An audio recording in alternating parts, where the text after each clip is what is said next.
Good day, I'm Stephen McHugh, and this is your JIS News for Monday, October 25, 2021. Jamaica has acquired the much-anticipated Genome sequencing machine, which will allow the country to identify viral strains of COVID-19 and other viruses. Prime Minister Andrew Holness handed over the equipment to the National Influenza Center at the University Hospital of the West Indies on Friday. He pointed out that its acquisition means Jamaica will no longer need to send microbial samples to the Caribbean Public Health Agency in Trinidad for testing. We must be strategic in our approach to building local capacity and resilience. The pandemic has exposed a number of inadequacies and fragilities in our infrastructure. Whether it is our health infrastructure, we will now have capacity to manage the endemic phase of the pandemic, because there are always now going to be new strains of SARS-CoV-2 emerging. We don't have to wait 6 weeks to know if it is here.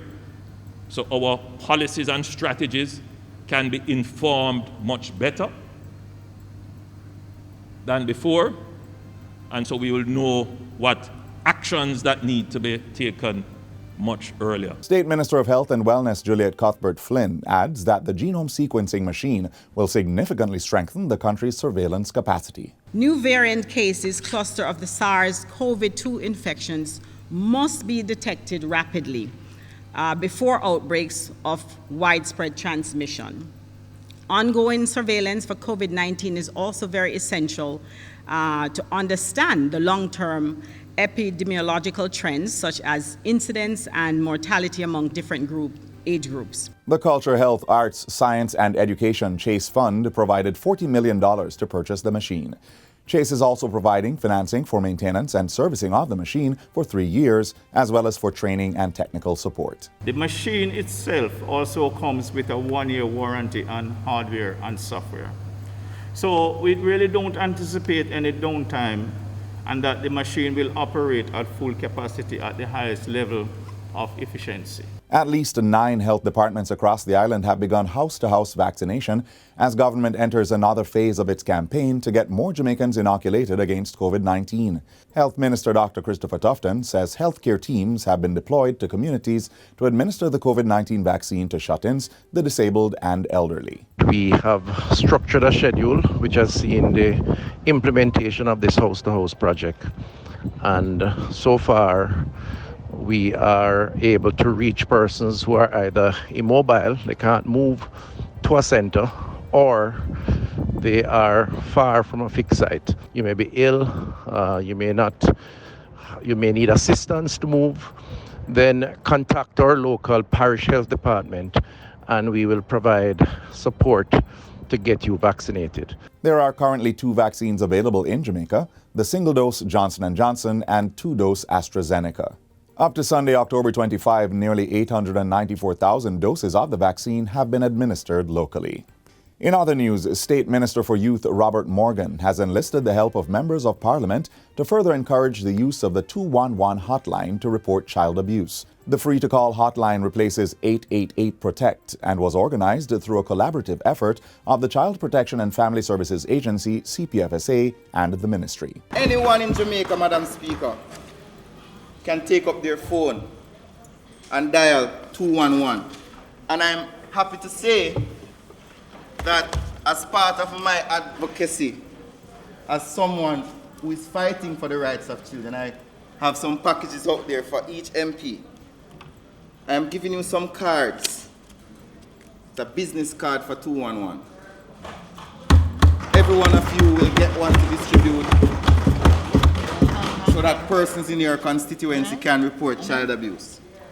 Giving you some stickers as well, so that you can stick it anywhere you want to report child abuse. Mr. Morgan was addressing a recent sitting of the House of Representatives. The 24-hour hotline is a confidential means of reporting incidents of child abuse or seeking help concerning children. National Security Minister Dr. Horace Chang says a number of job opportunities are awaiting the 30 participants in his ministry's 1-year articulated truck driving program. The program, which is being undertaken in partnership with the Jamaica Defence Force and the Heart NSTA Trust, is approaching the December closing for the first cohort. While on tour of the Caribbean Military Academy recently, Minister Chang pointed out that the training is a targeted social intervention program for the at-risk youth population. What we're doing is to move youth investment, social investment in this direction, where we have identified a cohort of people, set targets. If we engage 20,000 young people, that's half the population of high school graduates, there is no question that will have significant transformative effect in the community. Members of the Montego Bay business community have endorsed the initiative, giving a commitment to recruit the candidates upon successful completion of the course. I'll establish it with you, and I'll take as much of them as I can. But I have about 40 positions, about 12 for coach driving, and about the balance in cars, right? But everybody have general license, so we can shift, right? Plus, the other thing I want to ask you is that, do you offer a course in continuous training? Because we will pay for it. Upon successful completion, participants will be awarded Levels 2 and 3 National Council on Technical and Vocational Education and Training NCTVET certificates. For those who do not have a driver's license, they will receive a general driver's license. And finally, the government-operated Jamaica Tourist Board, JTB, was named the Caribbean's leading tourist board at this year's prestigious World Travel Awards. Tourism Minister Edmund Bartlett has expressed delight at the award, adding that Jamaica is truly honored to be recognized in this way by the esteemed World Travel Awards group. Jamaica was also the recipient of the Caribbean's Leading Destination and Caribbean's Leading Cruise Destination Awards. The country was also victorious in 2 new categories: Caribbean's Leading Adventure Tourism Destination and Caribbean's Leading Nature Destination. Mr. Bartlett says these accolades are a testament to the confidence the global travel industry has in Jamaica and all we have to offer. He thanked all the stakeholders who have remained committed during these uncertain times, which he says has ensured that brand Jamaica continues to be very strong. The hotel and attractions subsectors also walked away winners in several categories. The World Travel Awards is regarded as the leading authority that recognizes and rewards excellence in travel and tourism. The results follow a year-long search for the world's top travel, tourism, and hospitality brands. Votes were cast by travel industry professionals, the media, and the public. And that's it for JIS News Today. I'm Stephen McHugh. Thanks for watching.